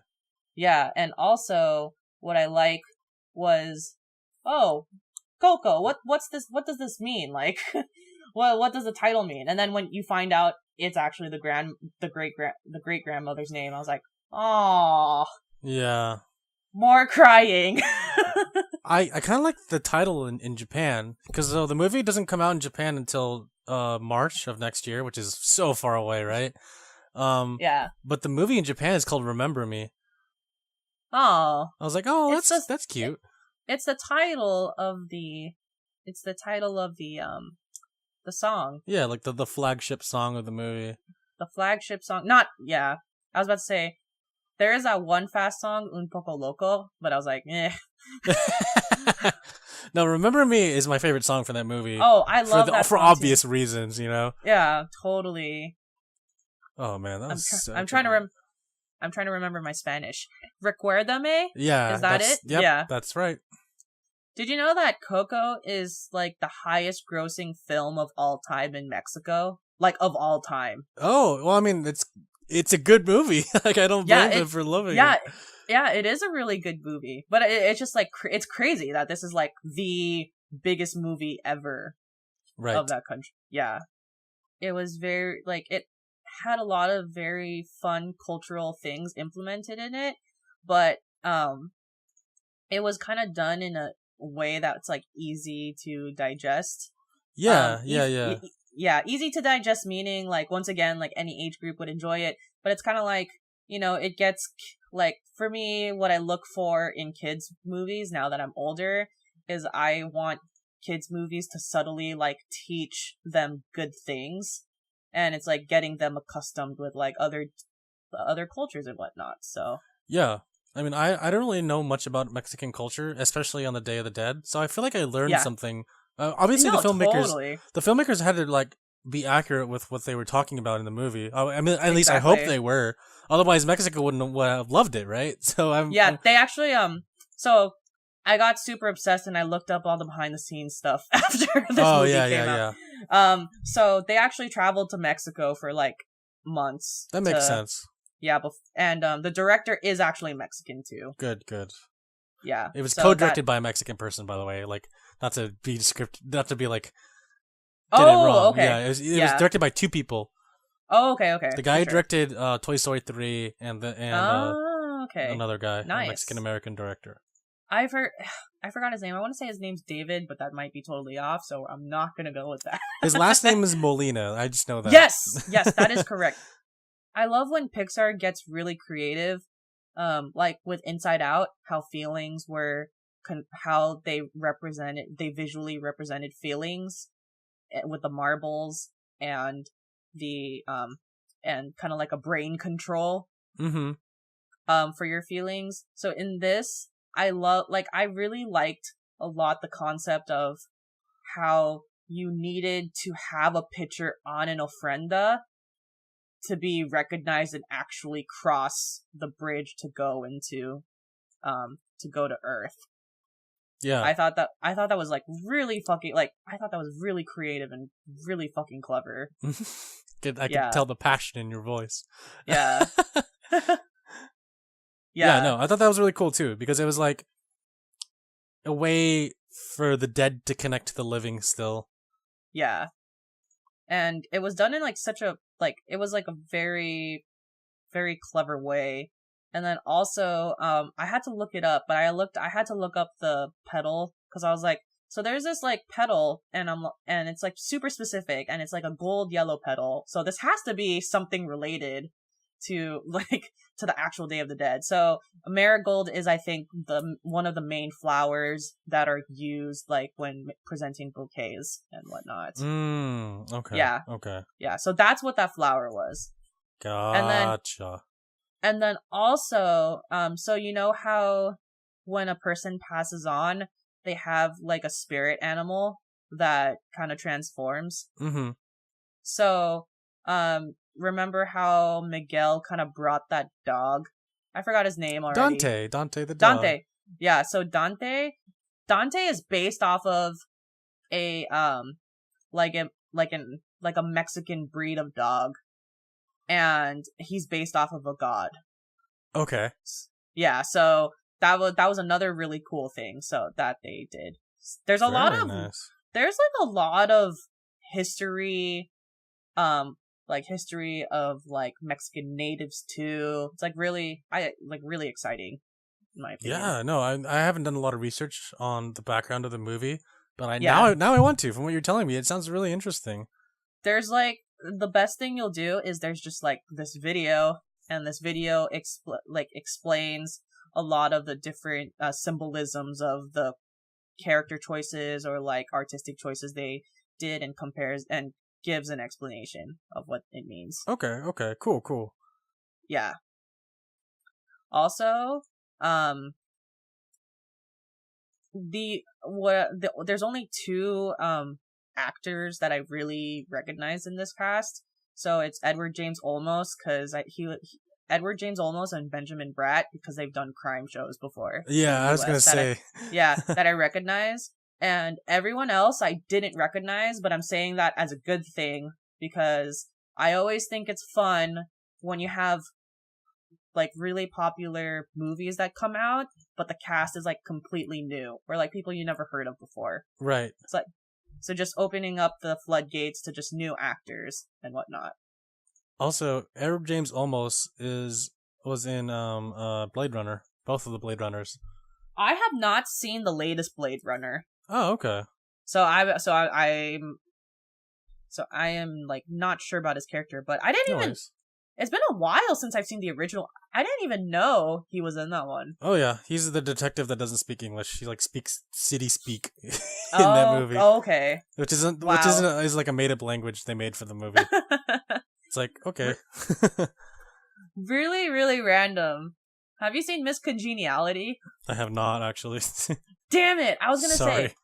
No. I was about to say Benjamin Bratt is actually the love interest of that movie, but a lot of people don't know that. A lot of people don't or like if you know Benjamin Bratt, you'll recognize him immediately. Gotcha. But a lot of people like did not know that or still don't know that. So okay, that is my fun fact.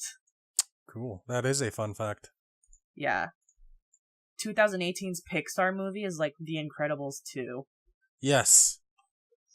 I think so as well. Yeah, and I actually really liked The Incredibles, but when movies like Coco and like Inside Out and Up and like WALL-E and all of these things come out, it's like I have an appreciation for things that are just conceptualized like at a fresh start versus just having a sequel. I don't have an issue with Pixar having sequels. Like, they're popular movies. You gotta do what you gotta do in the industry. Mm-hmm. And I mean, like, Finding Nemo was bound to have a sequel. Toy Story, had 3 movies. So it doesn't surprise me. And Cars, too. So it doesn't surprise me that The Incredibles has a sequel. But I hope that, like, what I just hope for is that the success of this movie will pave the way for more like original Pixar content to come out more often. I agree. Yeah. Oh, and then real quick, did you know that there's gonna be a Toy Story 4? Yes, I did know that. So actually. no lie, I'm kind of irked by that. Why? Because I thought that Pixar 3 ended like really well with Andy moving on. And I thought that was a very complete ending to the series because you start off the series with Andy owning these toys like Buzz Lightyear and Woody, and then it ends and what I assumed was ending the franchise, but it ends the franchise with Andy going to college and then kind of like passing on the toys and like just like the idea of growing up, but you'll still have these toys in your heart that you played with. I actually thought that was like really nice. And now that there's a fourth one, I'm like, what is this movie gonna be about? It's about finding Bo Peep. What? Do you remember Bo Peep? Yeah. It's about finding her. It's Woody's love interest, right? Yeah, it's about finding her. She was lost. Remember during 3, they're like, they talk about Bo Peep, and then Woody doesn't say anything about her. He just looks really sad. So apparently, she's gone, but we don't know where. Oh, okay. Your reaction's really funny. For sure. It's like, that was not what I expected the plot to be about. Yeah. Well, I mean, sure, there's other stuff that's happening too, but I just know that's the primary focus. Interesting. Okay. So, we'll see. I mean, honestly, Disney has to make money, and they saw how popular these movies are, so obviously they'll want to continue the series, right? Yeah. Gotta keep the machine going.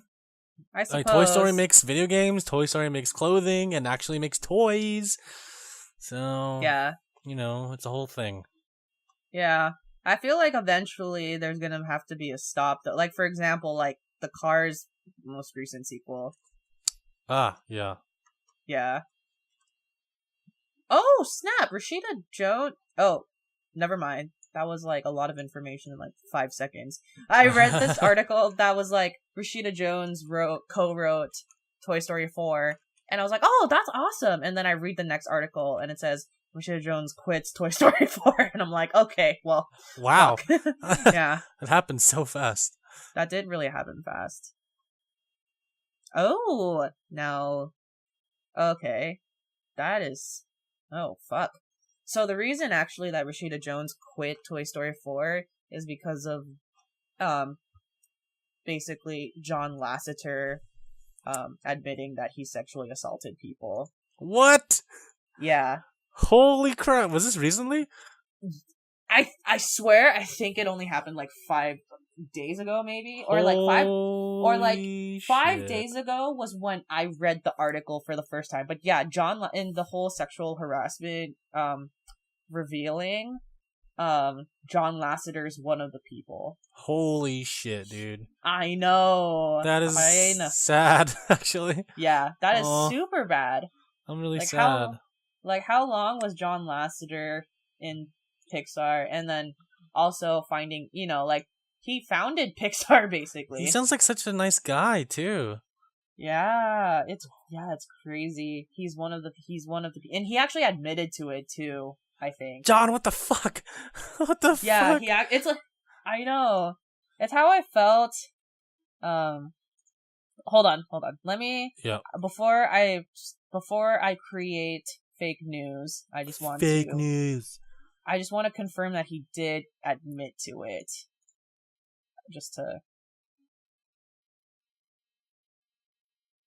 Oh, yes, he did. Oh, he admitted man. To it. Yeah. I know. Not John. Yeah, it's crazy. Man, it's so gross, too.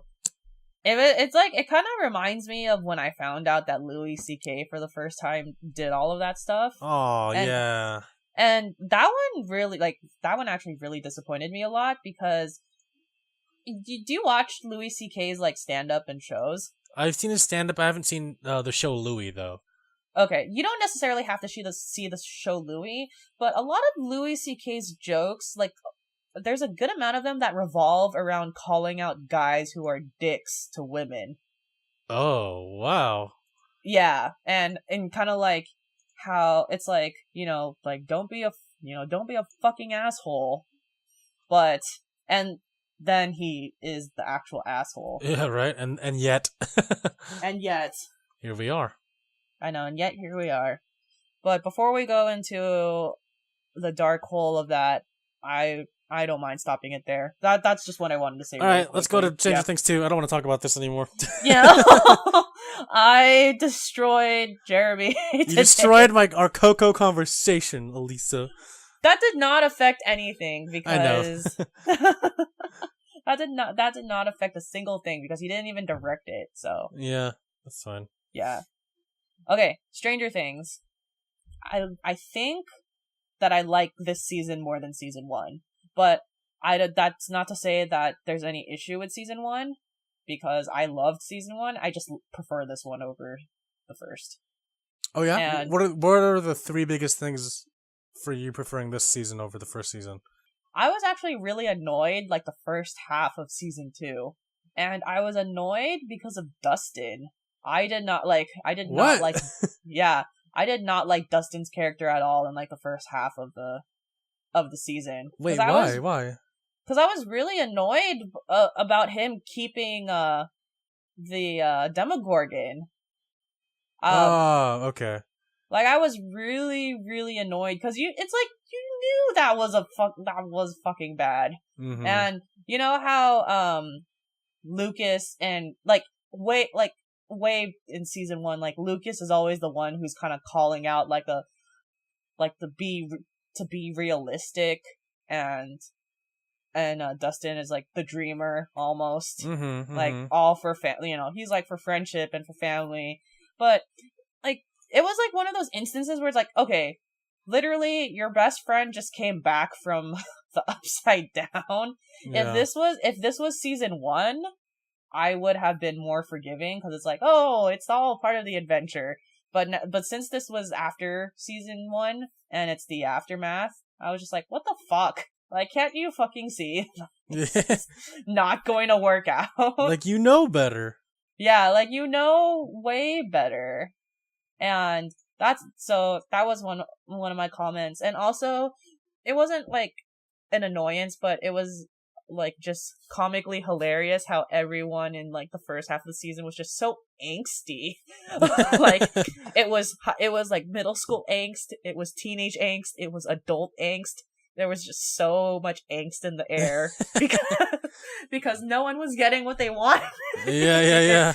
And it was hilarious to me, but and there was just a point that was okay, but when's the action happening? Because holy fuck. So this is so these are the reasons why I prefer season 2 over season 1. So Number one, when it came down finally to the action scenes, I prefer the action scenes of season 2 over season 1. Okay. I like season 2 a lot because I really liked Will's character this season.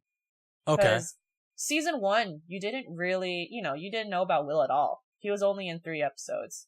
Right. But this season, you got to see Will, and going into it, I was a little bit suspicious, like, I wonder what they're gonna do with this character, like, the guys have so much chemistry right now, like, what's gonna happen? But I really, really liked Will's, like, the actor who played Will, I felt did an incredibly good job.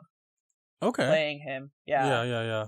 The scene where, they locked him in, the buyer's shed, and it was just his mom, it was Mike, it was Hopper, and it was Jonathan, and they were all trying to just knock sense out of him, and I was like, oh my god, this is this is fucking crazy. This is a really good scene. Yeah. Yeah.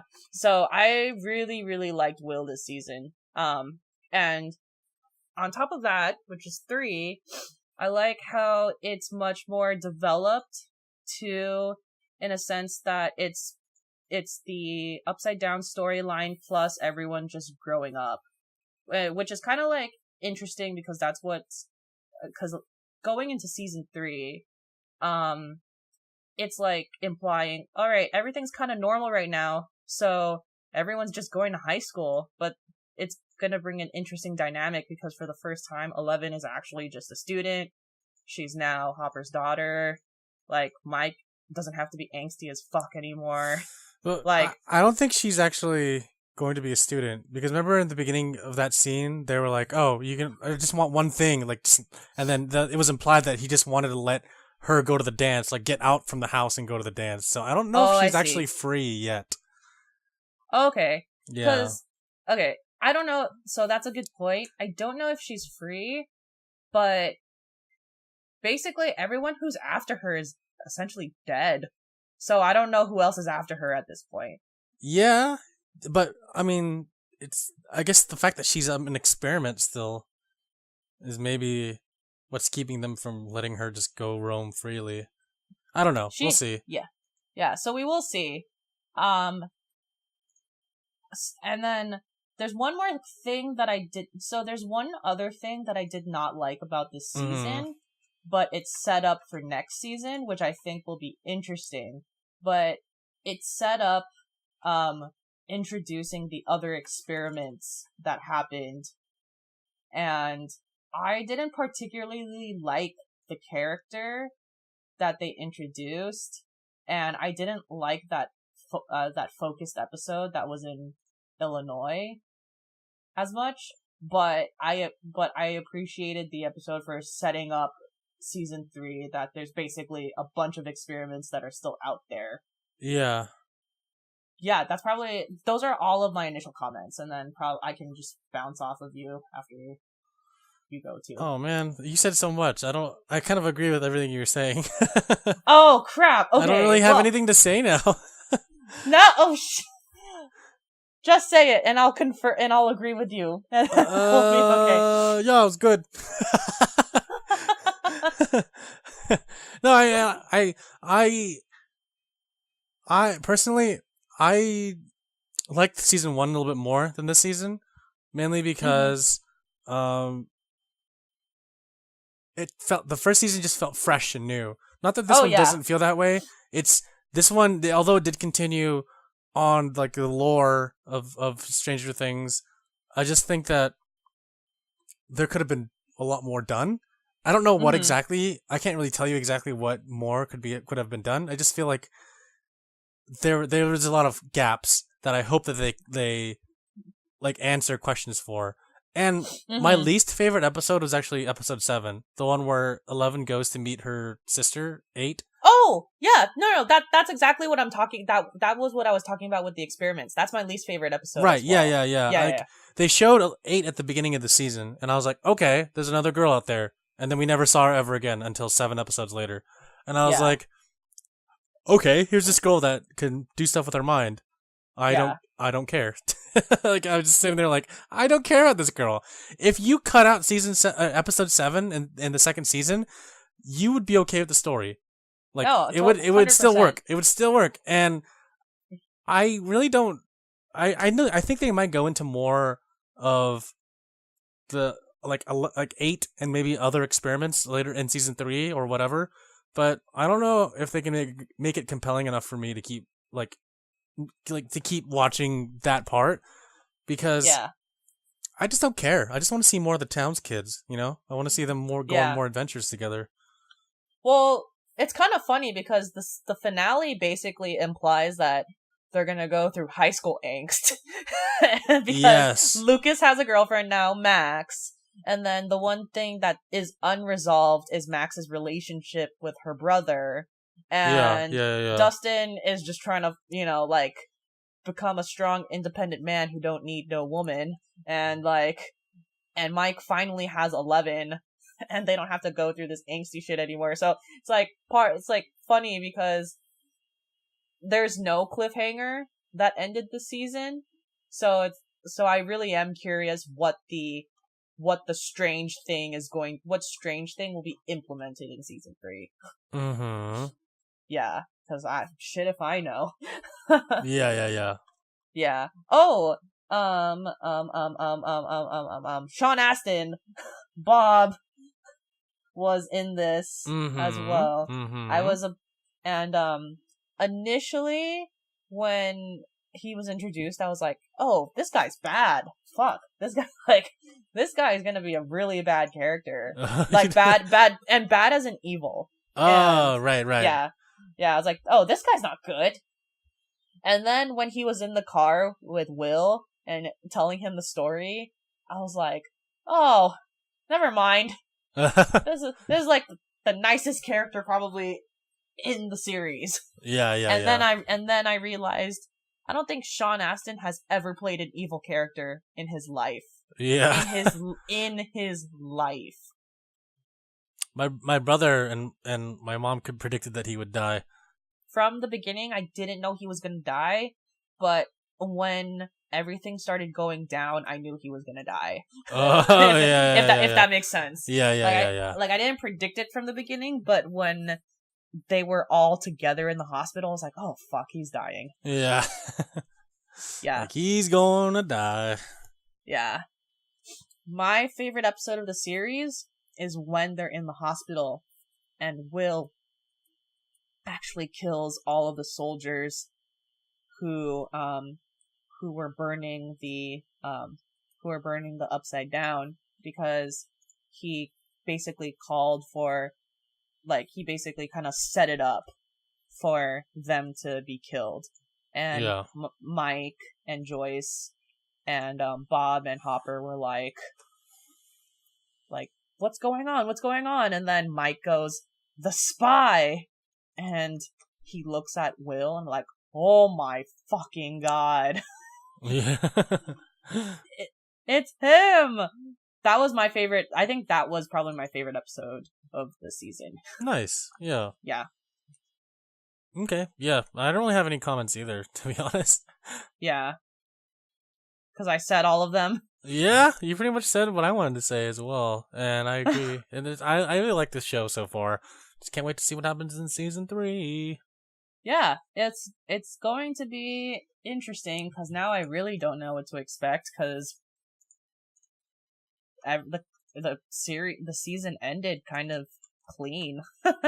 Yeah, as clean as Stranger Things can get. It was a pretty non-threatening ending.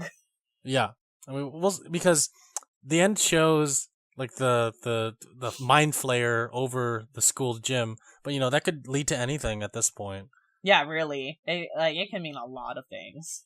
So we'll see. I mean, I don't know how they're gonna be able to defeat the mind flayer, but again, it'll probably get answered in season 3. But yeah, I'm about ready to close it out. We've been going for 2 hours now. This is going to be a very long podcast from the beginning. Yeah. So if you made it this far, now you give yourself 2 pats on the back, because that is... You deserve it. Seriously. So as you know, it's December, so we're closing in on the new year. We're gonna try to get in at least we're getting in at least one more podcast before the year ends, which is actually going to be an exciting podcast, summarizing everything that we liked in 2017.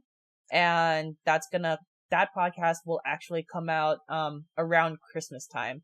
And we're going to try to fit in one more podcast, but that's a little uncertain due to our schedules and due to schedules of other people. So we'll see what happens. But yeah, we're almost done with 2017. Yay. Yeah. This is the final stretch. And thank you for supporting the podcast up until this point. And actually, in about 2 months, is going to be our 1-year anniversary of this podcast too. So a lot of exciting things for 2018. Yeah, we have a lot of really cool plans for you guys in 2018. So thank you again for listening to the podcast. We really appreciate your support because we're just doing this because we like to do this, honestly. We're not doing this for money. We're not doing this as a full-time job. We're just doing this because I think it's a cool platform. Exactly. And we're glad that, there's people who listen to us each week and want to interact with us too. So thank you so much. And we're planning a lot of exciting things for next year. So stay tuned. Keep sending us questions and comments and we will read them. This has been the 31st episode of Downtime Podcast. Over 2 hours. Yep. Good night, everyone. Later.